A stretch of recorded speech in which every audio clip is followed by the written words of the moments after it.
참된 성전이신 그리스도. 아멘. 성전 건축을 위한 대내외적으로 모든 준비를 마친 솔로몬은 이제 본격적으로 성전 건축을 시작합니다. 저번 시간에도 살짝 언급을 했지만 성전 건축을 출애굽 사건과 연결시키고 있음을 볼 수 있습니다. 읽어보겠습니다. 이스라엘 자손이 애굽 땅에서 나온 지 480년이요 솔로몬이 이스라엘 왕이 된 지 4년 15월 곧 둘째 달에 솔로몬이 여호와를 위하여 성전 건축을 하기 시작하였더라. 아멘. 자, 출애굽과 연결시키는 이유로는 성전 건축이 구속사의 아주 중요한 사건 가운데 하나이기 때문입니다. 성전이 출애굽의 완성이라는 면을 보여주고 있는 것이죠. 출애굽한 지 480년이 지났습니다. 480이라는 숫자는 성경에 자주 나오는 4, 12, 10의 연합된 수입니다. 이 모든 숫자를 곱하면 480이 됩니다. 4는 동서남북 사방을 의미하고요. 12는 12지파 또는 통치의 완전을 의미합니다. 10은 율법 또 질서의 완전을 의미합니다. 즉 하나님께서 동서남북 하나님이 아브라함에게 주시기로 약속한 그 사방의 땅을 12지파에게 나눠주시고 그리고 하나님께서 그 말씀으로 또 그들에게 질서 있는 삶을 그리고 통치를 완전하게 이제 시작하셨다라는 것을 그 완성을 의미한다고 할 수 있습니다. 열왕기상 4장의 기록에 따르면 솔로몬 왕 때 비로소 아브라함의 언약이 1차적으로 완성된 것을 우리 살펴볼 수 있습니다. 유다와 이스라엘의 인구가 뭐와 같이 많게 되었다고 저번 설교에 한번 다룬 적이 있는데요. 바닷가의 모래와 같이 많아졌다라고 4장 20절 말씀에서 나와 있습니다. 이것은 창세기 22장 17절 말씀을 하나님께서 성취하신 것이죠. 솔로몬이 다스린 나라의 경계는 유브라데 강에서부터 애굽 지경에까지 이르렀습니다. 하나님께서 아브라함에게 약속하신 땅에서 수많은 백성이 무화과 나무와 포도나무 아래서 평안한 삶을 살았습니다. 드디어 하나님께서 아브라함에게 약속하신 하나님의 나라가 구약적으로 이루어진 것이죠. 그리고 그 모든 것의 완성이 성전 건축으로 나타나는 것입니다. 왜냐하면 구원의 궁극적인 목표가 하나님과 자기 백성 사이의 교제를 회복하는 일이기 때문입니다. 출애굽에서도 하나님께서 이스라엘 백성들을 애굽에서 구원하셔서 그들에게 율법을 주시고 또한 성막을 선물로 주셨습니다. 율법과 성막은 하나님의 교제 회복을 위해서 반드시 필요한 것으로 율법의 순종을 통해서 하나님의 성품에 참여하게 되고 또 성막을 통해서 이스라엘 백성들은 하나님을 만나게 되는 것이죠. 그러나 광야의 성막은 임시적인 것이었습니다. 그 광야 생활이 끝나면 더 이상 그 성막이 하는 역할이 좀 끝나는 것이거든요. 이스라엘 백성들은 결국 약속의 땅 가나안에 들어가야만 했습니다. 여호수아에서부터 열왕기상 4장까지는 하나님께서 약속하신 땅을 이스라엘 백성이 어떻게 차지하는지 그 과정을 또한 이스라엘 백성들을 하나님께서 어떻게 만들어 가시는지 만드는 그 과정으로서 이 모든 것이 1차적으로 이루어진 후에 드디어 성전을 건축하게 되는 것이죠. 마찬가지로 이러한 하나님의 구원 역사는 신약에서도 동일하게 나타납니다. 에베소서 1장을 보면 하나님께서 우리에게 복을 주셔서 구원하신 궁극적인 목적은 하나님을 찬미케 하려는 것이라고 말을 하고 있습니다. 에베소서 강의 설교 때 기억하시죠? 벌써 다 잊어버리셨으니까 한번 읽어보도록 하겠습니다. 하리로다. 하나님 곧 우리 주 예수 그리스도의 아버지께서 그리스도 안에서 하늘에 속한 모든 신령한 복을 우리에게 주시되 곧 창세전에 그리스도 안에서 우리를 택하사 우리로 사랑 안에서 그 앞에 거룩하고 흠이 없게 하시려고 그 기쁘신 뜻대로 우리를 예정하사 예수 그리스도로 말미암아 자기의 아들들이 되게 하셨으니 이는 그가 사랑하시는 자 안에서 우리에게 거저 주시는 바 그 은혜의 영광을 찬송하게 하려는 것이라. 우리는 그리스도 안에서 그의 은혜의 풍성함을 따라 그의 피로 말미암아 속량 곧 죄 사함을 받았느니라. 이는 그가 모든 지혜와 총명을 우리에게 넘치게 하사 그 뜻의 비밀을 우리에게 알리신 것이요 그의 기뻐하심을 따라 그리스도 안에서 때가 찬 경륜을 위하여 예정하신 것이니 하늘에 있는 것이나 땅에 있는 것이 다 그리스도 안에서 통일되게 하려 하심이라. 모든 일을 그의 뜻의 결정대로 일하시는 이의 계획을 따라 우리가 예정을 입어 그 안에 기업을 되었으니 이는 우리가 그리스도 안에서 전부터 바라던 그의 영광의 찬송이 되게 하려 하심이라. 아멘. 예, 더 읽겠습니다. 그 안에서 너희도 진리의 말씀 곧 너희의 구원의 복음을 듣고 그 안에서 또한 믿어 약속의 성령으로 인치심을 받았으니 이는 우리 기업의 보증이 되사 그 얻으신 것을 속량하시고 그의 영광을 찬송하게 하려 하심이라. 아멘.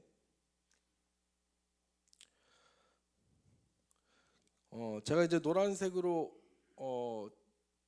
저 밝은 노란색으로 한 것은 계속 찬송이라는 단어였죠. 여러 번 나오는 것을 확인할 수 있습니다. 그리고 조금 진한 노란색으로 한 것은 뭐였죠? 그리스도 안. 그리스도 안에서 이것이 핵심 단어입니다. 하나님의 구원은 언제나 하나님을 예배하고 찬미하고 교제하는 데 있습니다. 그리스도 안에서. 그리스도 안이란 말은 그리스도와의 연합, 그리스도와의 사랑의 교제를 의미합니다. 이러한 이유로 성전 건축은 진정한 하나님의 통치를 나타내고 또한 구원의 완성을 의미합니다. 하나님께서 이스라엘 백성을 출애굽시킨 목적이 무엇입니까? 출애굽기 15장은 홍해를 건넌 후 모세가 하나님께 감사함으로 부른 찬양입니다. 이 찬양을 보면 하나님께서 그 이스라엘 백성들을 출애굽시킨 그 이유와 목적에 대해서 좀 잘 나타나 있습니다. 한번 읽어보겠습니다. 15장 말씀입니다. 주의 인자하심으로 주께서 구속하신 백성을 인도하시되 주의 힘으로 그들을 주의 거룩한 처소에 들어가게 하시나이다. 뭐라고요? 주의 백성을 주의 어디로 들어가게 하신다고요? 거룩한 처소. 처소, 그 장소, 우리가 거하는 그런 전을 의미하죠. 네.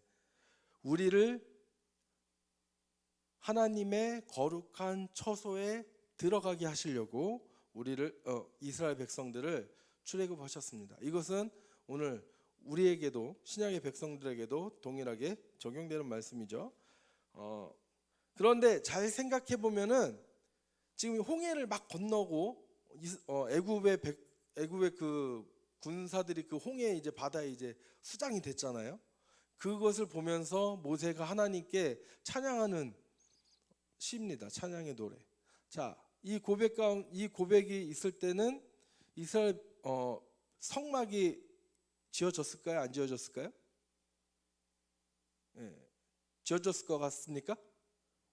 안 지어졌을 것 같죠. 아직 성막이라는 것에 대해서 아직 그 존재가 있지 않던 데입니다. 하나님이 모세에게 아직 성막을 지어라 말씀하시기 훨씬 더 전이에요. 그리고 성전은 더더욱이 만들어지지 않았을 때죠. 이로부터 성전은 480년 뒤에 만들어지는 것이기 때문에. 그럼 주의 거룩한 처소는 어디를 말하는 것일까요? 성막이나 성전은 아닌 것 같습니다. 그렇죠? 말씀을 우리 한번 더 읽어보겠습니다. 17절 말씀입니다. 주께서 백성을 인도하사 그들을 주의 기업의 산에 심으시리이다. 여호와여 이는 주의 처소를 삼으시려고 예비하신 것이라. 주여 이것이 주의 손으로 세우신 성소로소이다. 17절 여호와여 주의 처소를 삼으시려고 예비하신 것이라. 주여 이것이 주의 손으로 세우신 성소라고 말씀을 하고 있습니다. 이스라엘 백성을 구원하신 중요한 구원의 목적이 놀랍게도 우리를 주의 처소로 하나님의 처소로 삼으시기 위해서 우리 이스라엘 백성들을 구원하셨다는 것입니다. 그러니까 앞에 13절은 뭡니까? 우리를 거룩한 주의 처소에 머물게 하려고. 또 17절에 뭐라고 해요? 하나님이 우리를 거룩한 처소로 삼기 위해서. 하나님은 한 번도 눈에 보이는 건물에 거하신 적이 없으시죠. 그리고 그것을 지으라고 명령하거나 요구하신 적이 성막 외에는 결코 없습니다. 그렇다면 성막은 왜 명령을 하셨을까요? 왜 성막을 지으라고 모세가 이스라엘 백성들에게 명령을 하셨을까요? 성막은 일종의 모형입니다. 모형. 성막이 진 가운데 위치하는 것으로 보아서 하나님이 백성 가운데 임재하신다는 것을 상징적으로 보여주신 것이죠. 그러니까 이스라엘 백성들은 아직 하나님에 대해서 그렇게 많이 잘 모르잖아요. 그렇죠? 그때 뭐 우리처럼 이렇게 성경 말씀이 있던 시기도 아니었습니다. 성경 말씀은 언제 쓰여지기 시작했습니까? 모세가 이제 거의 이제 말에 가서, 모세가 이제 인생의 끝에 가서 이제 성경을 기록하기 시작하지 않았습니까? 아직 이때는 성경도 없고 하나님이 정확히 어떤 분이신지를 잘 모르고 있을 때였습니다. 그렇기 때문에 이스라엘 백성들에게는 일종의 뭐 그런 상징물을 통해서 하나님이 누구인지를 알려주고 가르칠 필요가 있었던 것이죠. 그것이 성막이라는 것입니다. 이것은 일종의 아이콘인데요. 우리 핸드폰이나 이런 게 보면 이제 요새 다 스마트폰을 쓰니까 그 이제 컴퓨터를 하면은 바탕 화면에 이렇게 그림으로 이렇게 돼 있는 것을 아이콘이라고 합니다. 자, 여러분 그 아이콘은 일종의 그 상징이잖아요, 그렇죠? 아이콘이 중요한가요? 아니면 아이콘을 딱 클릭을 해가지고 그 안에 그 나오는 그 내용이 중요한 건가요? 네, 그 프로그램 내용이 중요한 거죠. 결국 성막이 중요한 게 아니라 성막이 의미하고 있는, 담고 있는 그 의미가 중요한 것입니다. 우리 목사님이 레이기 강의 때 저희가 배운 것은 그거잖아요.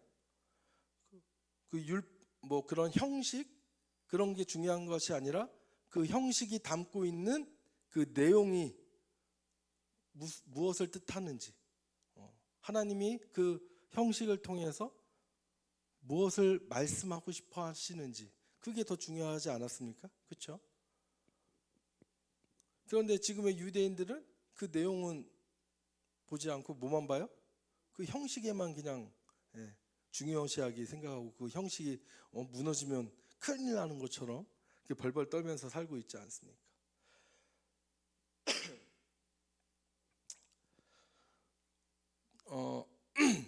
또 다른 의미로는 또 우리의 처소는 누구여야 할까요? 바로 하나님이 우리의 처소가 되십니다. 다윗의 고백처럼 여호와는 나의 요새시고 나의 피난처시고 나의 산성이십니다. 여호와는 나의 반석이시요 나의 요새시요 나를 건지시는 이시요 나의 하나님이시요 내가 그 안에 피할 나의 바위시요 나의 방패시요 나의 구원의 뿌리시요 나의 산성이시로다. 이르되 여호와는 나의 반석이시요 나의 요새시요 나를 위하여 나를 건지시는 자시요 내가 피할 나의 반석의 하나님이시요 나의 방패시요 나의 구원의 뿌리시요 나의 높은 망대시요 그에게 피할 나의 피난처시요 나의 구원자시라 나를 폭력에서 구원하셨더라. 다윗은 하나님이 자신이 거할 처소임을 알았습니다. 그리고 여호와의 그 거룩한 처소는 바로 나를 악으로부터, 폭력으로부터, 죄악으로부터, 원수로부터 지켜줄 정말 강한 산성임을 다윗은 알고 있었고 그것을 찬송하면서 하나님께 영광을 돌린 것이죠. 이것이 우리를 향한 하나님의 자기 설명입니다. 내가 누구다 라고 우리에게 말씀을 하시는 것이죠. 다윗의 입술을 통해서, 다윗의 고백을 통해서요. 예수님도 똑같은 말씀을 하셨습니다. 요한복음 14장 말씀을 보면 내가 아버지 안에 거하고 아버지는 내 안에 계신 것을 내가 믿지 아니하느냐. 내가 너에게 이르는 말은 스스로 하는 것이 아니라 아버지께서 내 안에 계셔서 그의 일을 하시는 것이다. 예수님이 누구 안에 계세요? 아버지 안에 계시고 아버지가 예수님 안에 계십니다. 그래서 하나님이 예수 그리스도 안에 계셔서 거룩한 구원의 일을 하시는 것입니다. 20절 말씀 읽어보겠습니다. 그날에는 내가 아버지 안에 너희가 내 안에 내가 너희 안에 있는 것을 너희가 알리라. 심지어는요, 그날이 되면은 이제 하나님과 예수님뿐만 아니라 거기에 누가 낍니까? 이제 우리가 낍니다. 그래서 우리가 예수님 안에, 그 예수님이 우리 안에 있는 것을 우리가 알게 된다는 것입니다. 그럼 그날은 무슨 날일까요?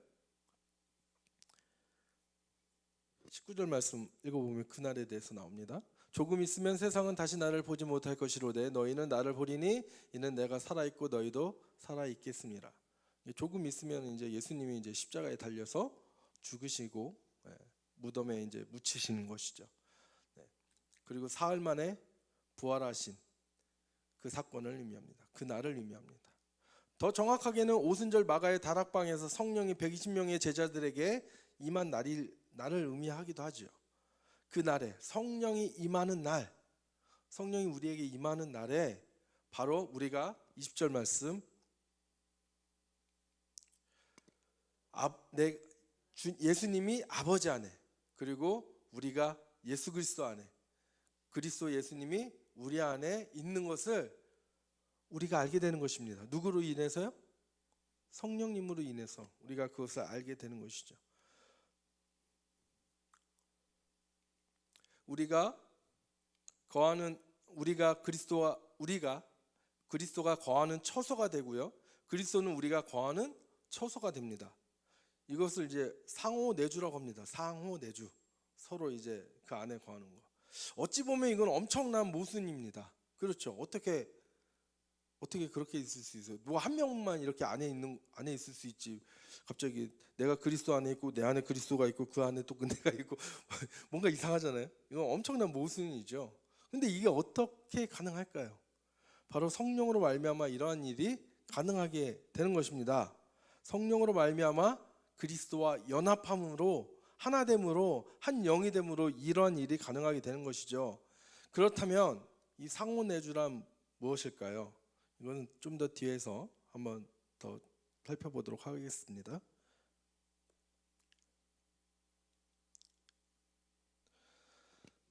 결론적으로 하나님께서 이스라엘 백성을 애굽에서 구원하신 이유는 그 백성을 하나님이 거하시는 처소로 삼기 위함이었습니다. 고린도전서 6장 19절에서 바울은 신약의 성도들에게 이렇게 말씀합니다. 너희 몸은 너희가 하나님께로부터 받은 바 너희 가운데 계신 성령의 전인 줄을 알지 못하느냐. 너희는 너희 자신의 것이 아니라 값으로 산 것이 되었으니 그런즉 너희 몸으로 하나님께 영광을 돌리라. 자, 우리는 너희가 값을 주고 산 성령의 전인 줄 알지 못하느냐고 말씀하고 있습니다. 우리는 그리스도의 핏값으로 산 하나님의 또한 성령님의 거하시는 거룩한 전입니다. 믿으십니까? 성전은 바로 우리입니다.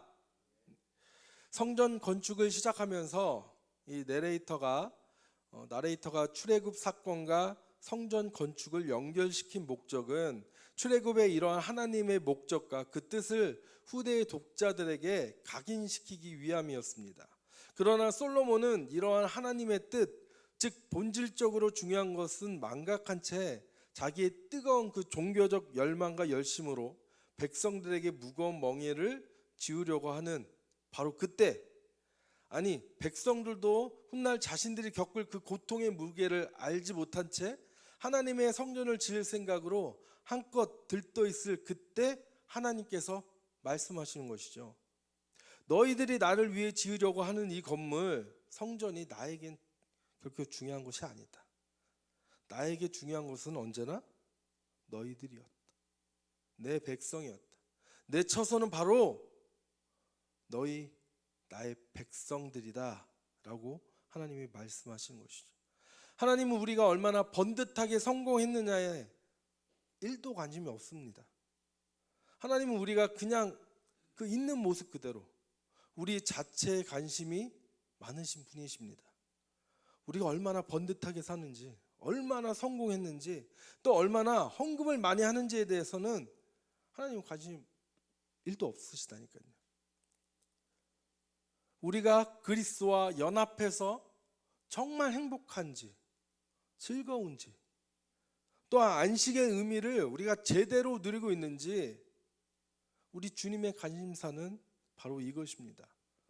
누가복음 21장에서 우리 주님의 관심은 어디에 있습니까?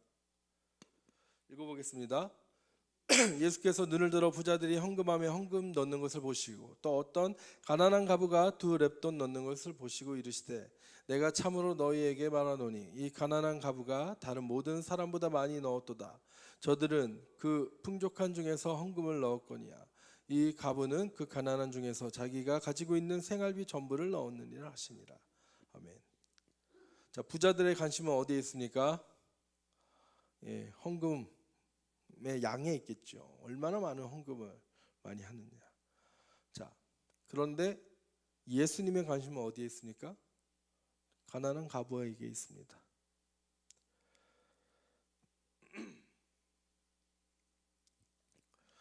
또 다른 사람들의 관심은 어디에 있는지 5절 말씀을 보면 알 수 있습니다. 어떤 사람들이 성전을 가리켜 그 아름다운 돌과 헌물로 꾸민 것을 말하며 예수께서 이르시되, 자, 그 사람들은 성전의 그 아름다운 돌, 또 그 헌물로 꾸민 그 웅장한 성전의 모습에 그 눈이 팔리고 마음을 빼앗기고 거기에 관심만 둡니다. 아, 우리 하나님이 이제 이 아름다운 성전에서 우리 하나님이 이제 거하시고 우리 이스라엘 백성들에게 또 특히 나에게 헌금을 많이 한 나에게 어마어마한 큰 복을 주실 것이다 라는 데에 관심이 있는 것이죠. 근데 우리 예수님은 거기에 1도 관심이 없습니다. 오히려 이 말씀 다음에 뭐라고 하면 내가 이 성전을 이제 허물 것이다 라고 이제 엄포를 두십니다. 그 예수님의 말씀대로 그 성전은 나중에 무너지고 말죠. 그리고 그 성전 지금 어떤 모양인가요? 예루살렘 성전 다 못 보셨죠? 보신 분 계시게, 우리 목사님은 보셨겠지만 사진으로 이렇게 보니까, 저도 사진으로만 봤지만 이게 반이 이렇게 뚝 잘려 있더라고요. 그래서 한쪽은 이슬람 사람들이 거기서 예배드리고 한쪽은 이제 유대인들이 그 통곡의 벽이라고 하는데요. 거기서 막 울면서 막 울면서 막 그러고 있습니다.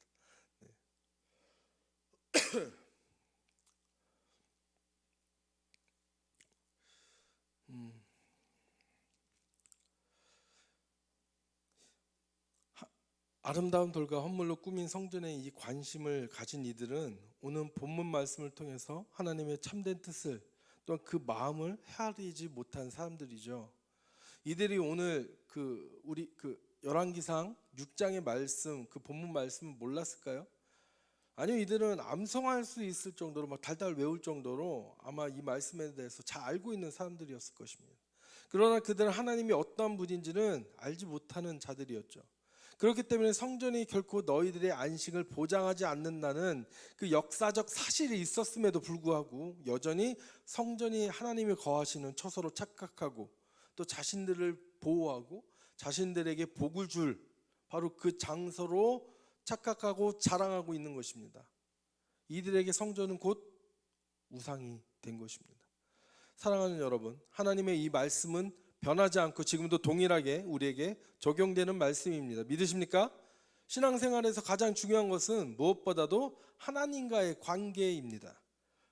열왕기상 3장에서 솔로몬의 1000번제와 기도를 하나님께서 왜 기뻐하셨을까요? 바로 솔로몬이 통치를 시작하면서 그 어느 것보다 제일 먼저 최우선적으로 하나님과의 올바른 관계를 먼저 세우고자 하였기 때문에 하나님이 기뻐하신 거 아닙니까? 그 마음은. 성경에서 말하는 의란 세상 철학에서 말하는 그 도덕적 옳음이 아닙니다. 성경에서 말하는 의를 관계적 용어로 우리는 이해를 해야 됩니다. 관계적 용어로서 바로 하나님과의 그 올바른 관계를 의미합니다. 죄로 말미암아 하나님과 우리의 관계가 깨어졌습니다. 바로 의가 사라진 것이죠. 그래서 그 의를 위하여 하나님과 우리의 관계를 다시 이어주기 위해서 누가 이 땅에 오셨죠?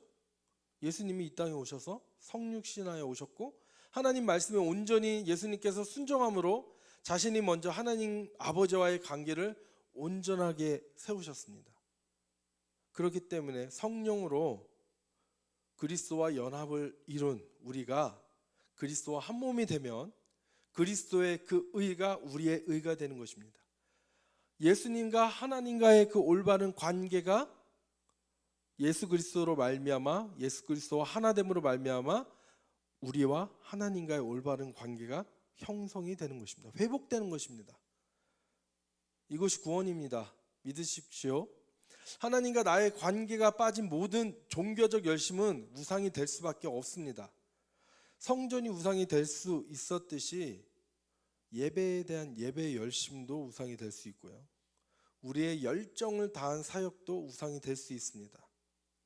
바로 하나님과의 관계가 빠지면, 바로 신앙의 본질을 하나님과의 관계를 잊어버린 순간에 그 모든 것들도, 종교적 활동들도 우상이 될 수 있는 것입니다.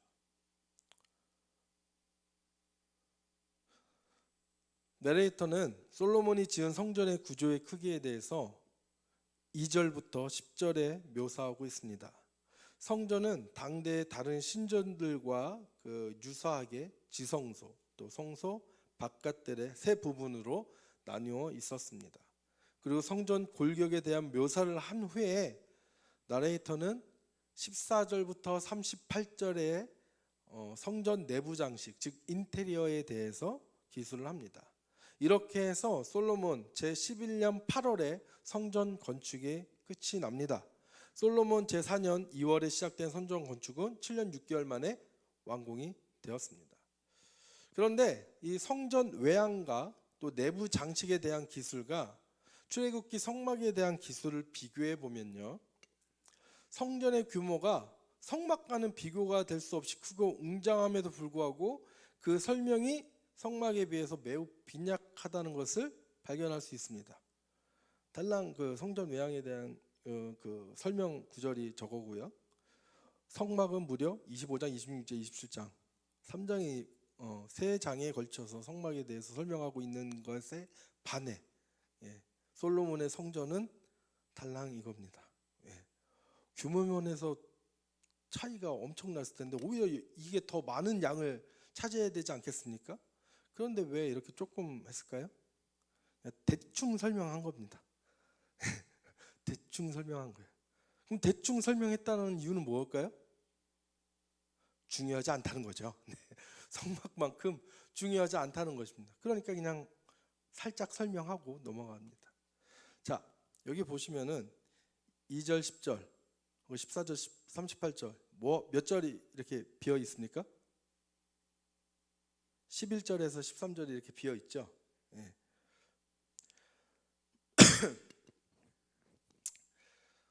이렇게 성전의 외양과 인테리어를 묘사하는 한복판에 내레이터는 솔로몬에게 임한 하나님의 말씀을 소개하고 있는데요, 바로 그 11절부터 13절 말씀이 이번 6장 말씀에서 가장 핵심이 되고 중요한 말씀입니다. 이것은 그 본문 말씀만 따로 떼어서 본다면 문맥상 그 흐름에 맞지 않아 보입니다. 그러나 무언가 생뚱맞고 또 어색하게 중간에 삽입된 듯해 보이지만 이 구절을 통해 하나님의 참된 뜻이 무엇인지 우리는 알 수 있게 됩니다. 한번 읽어보겠습니다. 여호와의 말씀이 솔로몬에게 임하여 이르시되 내가 지금 이 성전을 건축하니 내가 만일 내 법도를 따르며 내 율례를 행하며 내 모든 계명을 지켜 그대로 행하면 내가 내 아버지 다윗에게 한 말을 내게 확실히 이룰 것이요 내가 또한 이스라엘 자손 가운데에 거하며 내 백성 이스라엘을 버리지 아니하리라 하셨더라. 내 법도를 따르며 내 율례를 행하며 내 모든 계명을 지켜 그대로 행하면, 말씀대로 살며 말씀에 순종하면 이스라엘의 백성을 내가 버리지 않겠다라고 얘기를 하는 것입니다. 즉 성전을 중요한 것이 아니라 하나님의 말씀을 지키는 것이 바로 진짜 성소라고 얘기를 하는 것이죠. 솔로몬이 건축한 성전이 출애굽 못지않은 중요한 구속사의 사건이긴 하지만 성전이 제 기능을 감당하기 위해서는 우리가 결코 이 같은 사실을 잊어버려서는 안 되는 것입니다. 그것은 바로 다윗 언약입니다. 다윗 언약의 축복을 누리려면 성전 건축만으로는 부족하였습니다. 하나님의 법도와 율례를 행할 때 비로소 다윗에게 하신 약속을 하나님이 성취하실 것이라는 점을 여기서 다시 한번 강조하는 것이죠. 성전이 하나님의 임재를 보장하는 것이 아니며 하나님의 계명을 지켜 행할 때 비로소 하나님이 이스라엘 가운데 거하신다는 점을 강조하는 것은 성경 전체를 봤을 때, 성경 전체 문맥으로 보았을 때 이보다 더 적절한 것은 없습니다. 할렐루야. 요한복음 14장 말씀에 상호내주에 대해서 한번 더 생각해 보도록 하겠습니다. 상호내주는 그리스도와의 연합을 의미하고 또 하나님과의 관계를 가리킵니다. 즉 사랑의 관계를 의미합니다. 21절에서 14장 21절에서 한번 예수님은 나의 계명을 지키는 자가 나를 사랑하는 자라고 말씀을 하고 계십니다. 읽어보겠습니다. 나의 계명을 지키는 자라야 나를 사랑하는 자니 나를 사랑하는 자는 내 아버지께 사랑을 받을 것이요 나도 그를 사랑하여 그에게 나를 나타내리라.